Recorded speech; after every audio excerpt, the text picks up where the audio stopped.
Welcome to Gemara Academy. In this class we will learn Tosfos Dibur HaMaschil V'holcha V'nocha B'chor Kol Shehu Banu L'Machlekes Rabbi Meir V'Rabbanan. Let's begin by looking at the flowchart of the Gemara so we can see what Tosfos is coming to explain.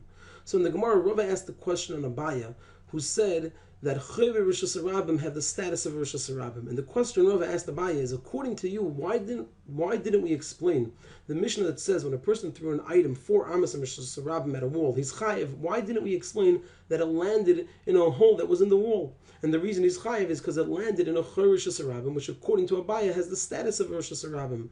So Abaya answered, it can't be talking about that it fell into a hole that was in the wall, and the reason is because if that's the case, then he wouldn't only be chayiv when he threw it lower than 10 tvachim, he'd also be chayiv when he threw it higher than 10 tvachim. And in the Mishnah says he's pater, and the reason he'd be chayiv is because higher than 10 tvachim, it's a Rosh Hashanah. The Gemara then continued on and said, and if you will respond to me and say that it's referring to a hole that's less than 4 tvachim by 4 tvachim wide, and therefore he's not chayiv above 10 tvachim because it's not a Rosh Hashanah in such a case, it doesn't have the dimensions of 4 by 4. The answer to that is that even in such a case he would be chayiv because our Mishnah is a Stam Mishnah, and Stam Mishnah follows Rab Meir, and Rab Meir holds that we say chaykikin lahashlam, that if there is an area that doesn't have the required shear, the required size, we say chaykikin, we carve it out lahashlam to complete it to that size. So it'll come out that when he threw it above 10 tvachim into a hole in the wall, he would be chayiv whether it was 4 tvachim by 4 tvachim wide and whether it wasn't 4 tvachim by 4 tvachim wide. And since the Mishnah says that he's pater, we clearly know that it's not referring to that he threw it into a hole in the wall. So this is the part of the Gemara that Tosfos is coming to explain and talk about, that in a case that it doesn't have the proper dimensions, Rabbi Meir is going to say chaykikin lahashlam, we carve it out to complete it, to give it the proper dimensions that are required for what we're talking about. So let's see the general outline of Tosfos. Rabbi Yehuda said that in a case where a person threw an item into a chor kol shehu, Rabbi Meir will say chaykikin lahashlam. So there are 3 parts of Tosfos. Number 1, Tosfos will ask that Rabbi Meir wouldn't say chaykikin lahashlam by a chor kol shehu. If we actually look at the opinion of Rabbi Meir where it's taught, we'll see that in such a case he's not going to say chaykikin lahashlam. So how could our Gemara say that he will say chaykikin lahashlam? The second part of Tosfos is, Tosfos will bring up and answer 3 points that come up as a result of his answer. We had the question that was number 1. Tosfos is going to answer that question. This will result that Tosfos will now need to resolve 3 points that come out as a result of this. So there's 3 points that need to be answered. And the third part of Tosfos is, one of these points will lead to a side discussion of why we can't say the Mishnah follows the Rabbanan and not Rabbi Meir. And the third point basically is, how do we know that the Mishnah follows Rabbi Meir? Rashi said, Kastam Mishnah Rabbi Meir. Tosfos will discuss whether there's a better explanation and a better way to show that the Mishnah must follow Rabbi Meir. So we basically have 3 parts. The main discussion in Tosfos is a question. How can we say Rabbi Meir says chaykikin lahashlam if we see that in such a case he doesn't? This will result in 3 points that need to be answered, 3 side points. And one of these side points will lead to another side discussion about why do we have to say that the Mishnah follows Rabbi Meir. So let's see Tosfos now in the flowchart form. Rabbi Yehuda said that in a case where a person threw an item into a chor kol shehu, Rabbi Meir will say chaykikin lahashlam. So Tosfos presents a question from the Ri, and he says Tema l'Ri, it's a wonder to the Ri. But Rabbi Meir only says chaykikin lahashlam if the doorway is 10 tvachim high, and by the bottom 3 tvachim it's 4 tvachim wide. The opinion of Rabbi Meir is said regarding the chiyuv of a doorway to have a mezuzah. Now, a doorway is only chayiv in a mezuzah if it's 10 tvachim high and 4 tvachim wide. So Rabbi Meir is of the opinion that if the doorway is 10 tvachim high and in the bottom 3 tvachim it has the width of 4 tvachim, then even though upwards on the doorway it goes inwards and it doesn't have the width of 4 tvachim all the way to the top, we say chaykikin lahashlam, we carve it out to complete it. So we see that it's only said when the basic parameters and dimensions that are needed are in place. The height of 10 tvachim is there. For the height of 3 tvachim, it has 4 tvachim in width. What's lacking is the rest of it. Then Rabbi Meir will say chaykikin lahashlam. But by us, we're referring to a chor kol shehu, a hole that is of the tiniest possible size. So how can we say here chaykikin lahashlam by a chor kol shehu? By a chor kol shehu, Rabbi Meir will not say chaykikin lahashlam since it doesn't have the basic dimensions in place. It's only when it has the basic dimensions in place that he'll say we say chaykikin lahashlam to complete the dimensions. But if there's nothing in place, we're not going to say chaykikin lahashlam according to Rabbi Meir. And Tosfos gives an answer from the Ri himself. He says, Ri says, it's referring to holes that they made while building. So first Tosfos points out, we're not just referring to random holes in the wall, but rather holes that were found normally and commonly in the walls in those days that go through the whole wall. And on the Rosh Hashanah side, they are 4 tefachim wide, and on the Rosh Hashanah side, they aren't. We're talking about a specific type of hole. These were holes that were made when they built the buildings, and it was done in the following manner: that on the side of the Rosh Hashanah, they were wide, and then when they came to the Rosh Hashanah, they narrowed even to a tiniest of size, and that's the hole that we're referring to. And in such a case, the basic dimensions are in place. It's 4 tefachim wide on the side of Rosh Hashanah. It's lacking on the side of Rosh Hashanah. Rabbi Meir will say, we expand it, we carve it out to complete the required shear dimensions that are needed for what we're talking about, which is that it should be 4 tefachim by 4 tefachim wide, and it'll come out that the person is going to be chayiv.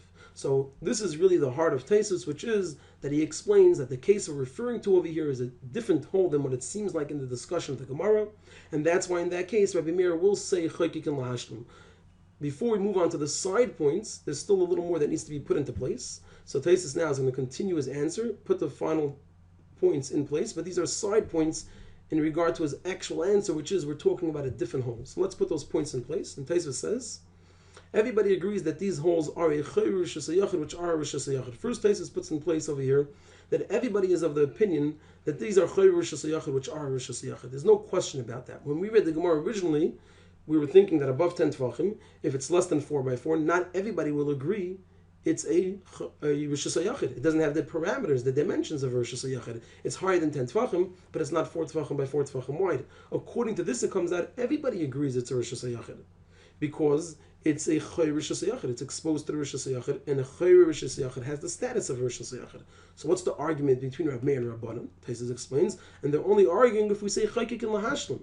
Do we say Chaykikin Lahashlim, and now not only did it land in a Rosh Hashanah, but it landed in a Rosh Hashanah that has 4 tefachim by 4 tefachim of width, so the hanacha is a proper hanacha? Or did it land in a Rosh Hashanah, but not in an area that's 4 by 4, so the hanacha is not a proper hanacha? And Tosfos puts the last point in place, but by a chor kolshu, nobody says chaykikin lahashlim. So this is really the entirety of the answer and the main discussion of Tosfos. There's also going to be a proof mentioned in a moment, but this is the main part of Tosfos, which Tosfos is putting in place, that we're referring to a different hole where Rabbi Meir will say chaykikin lahashlim, and the issue at hand over here is not that we say chaykikin lahashlim to turn it into a Rosh Hashanah, that's how we're learning the Gemara originally. But rather, do we say chaykikin lahashlim that it should have an area that's 4 tefachim by 4 tefachim wide, so that the hanacha can be a proper hanacha? Rabbi Meir says yes. Rabbanan say no. So according to Rabbi Meir, and our Mishnah follows Rabbi Meir, he should be chayiv even higher than 10 tefachim, and he's not. That's how we know the Mishnah is not referring to a case where it landed in a hole. Now Tosfos provides a proof, which is explained. This proof is explained by the Marsha. And he says this is also indicated in the Yerushalmi, where it says Rabbi Meir will say chaykikin lahashlim if it's 4 by 4, and if it's not. The point over there is that there has to be basic dimensions in place. We're not going to get into that proof in the Yerushalmi. It's explained in the Marsha. The point over here that we're just bringing out in the flowchart is that Tosfos provides a proof to this as well. So this is the point 1 that we presented in the general outline. Tosfos asked the question, gave the answer, and explained now as a result of this how we look at the Gemara, that the discussion is about whether we have an area for a good hanacha or not, and he brought a proof. And now we're going to go to the 3 points that need to be answered. So the first thing that needs to be answered, it's not a question that Tosfos actually asks, so we're presenting it over here. So why are the holes lower than 10 tefachim considered a Rosh Hashanah? In the Gemara, we were saying that Rava asked Abaya that according to you should say that it landed in a hole lower than 10 tefachim, and he's chayiv because it's chayre Rosh Hashanah. According to our explanation now, this is not chayre Rosh Hashanah. They're actually holes that are open both to the Rosh Hashanah and the Rosh Hashanah. So why did Rava say that according to you, Abaya, this should be considered a chayre Rosh Hashanah? So Tosfos explains, and specifically those that are higher than 10 tefachim are chayre Rosh Hashanah. But those under 10 tefachim aren't used by the people in Rosh Hashanah because the people in Rosh Hashanah use it. So what Tosfos is explaining here is it's a new piece of information related to halacha, which is that the holes that go through and through from the Rosh Hashanah to the Rosh Hashanah, such holes, it depends where they're located. If they're lower than 10 tefachim, then since the public use it, the people in Rosh Hashanah avoid using it.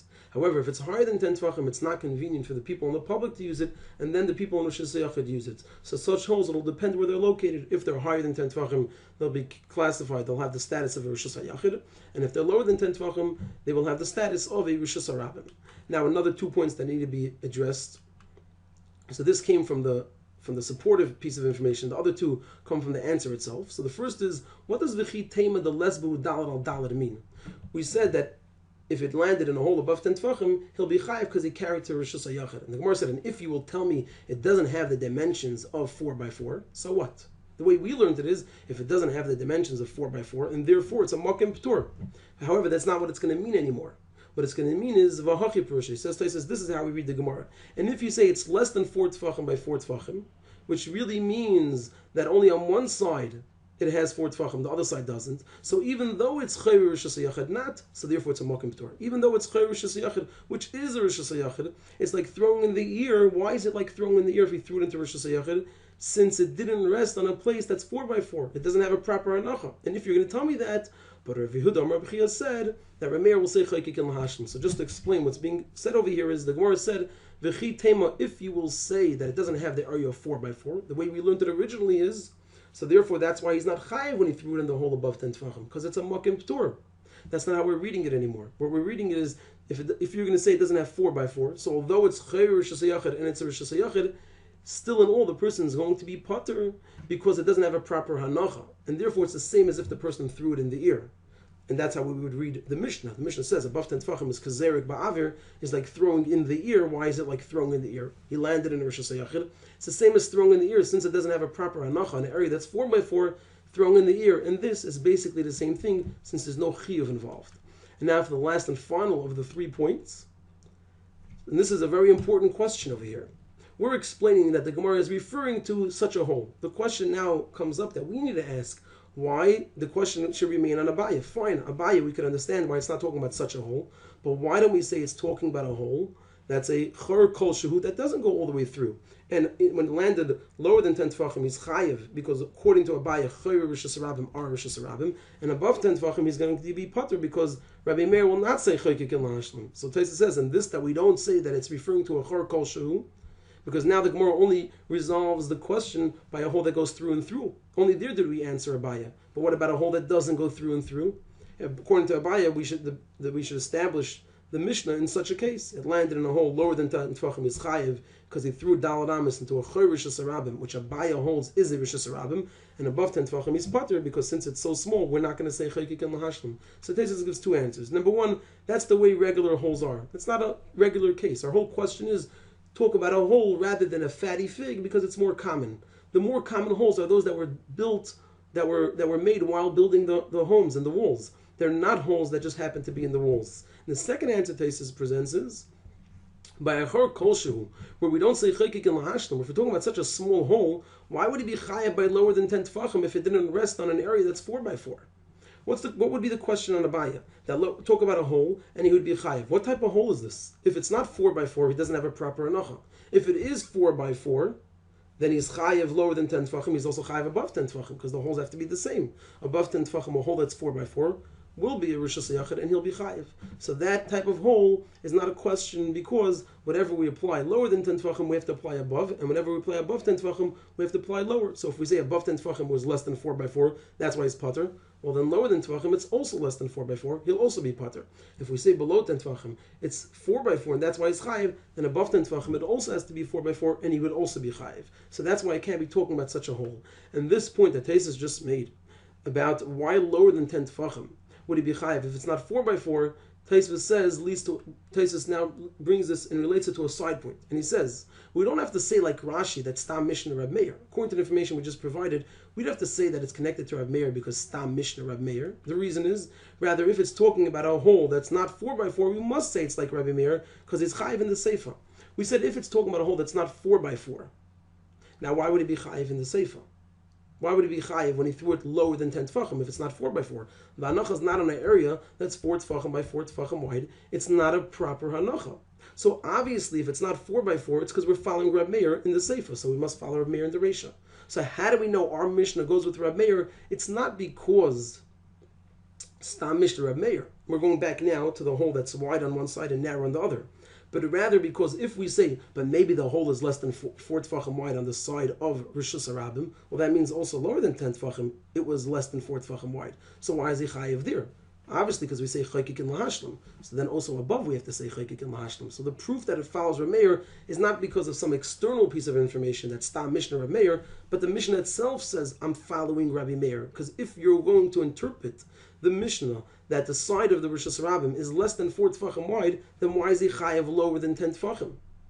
It has to be because we say chaykikin lahashlam. So the Mishnah demands the explanation of chaykikin lahashlam from within the Mishnah itself. So it's not necessary to bring this general rule of Stam Mishnah Reb Meir. We could actually prove it from the Mishnah itself. And Tosfos now says that we could actually answer Rashi and understand why he bases it on Stam Mishnah Reb Meir. We can explain that it is based on Stam Mishnah Reb Meir because otherwise he would have said clearly Tosfos says, why did we have to bring in the whole thing of Reb Meir? If the Gemara really means to bring the proof from the Mishnah itself, it could have simply said, if he threw it into a hole below 10 tefachim, that's why he's chayiv. Then above 10 tefachim, he should also be chayiv because he threw it into a Rosh Hashanah.